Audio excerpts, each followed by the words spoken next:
ibig sabihin nun, I'm very, very sure na lahat ng tao na magbabayad ng kanilang subscription in 2 years, sure bull ako, kikita po yan.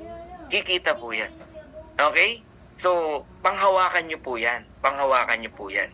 So, congratulations to all of us.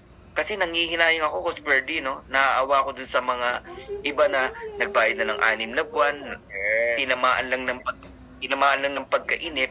On the 7th month, parang bibitaw na. Meron nga ako, kamag-anak ko pa eh.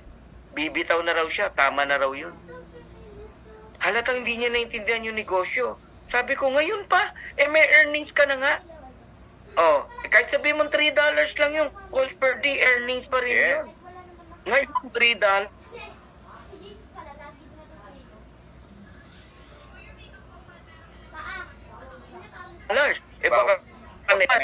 Baka nga ipapot bibitaw ka. Hindi mo na yan. So, ikaw na hindi nakakaintindi, panghawakan mo lang itong sinasabi ko. I'm willing na ibalik sa'yo lahat ng binayad mo. From the start. So, kakabahan ka pa? Of course, hindi na. So, sana nakatulong, no?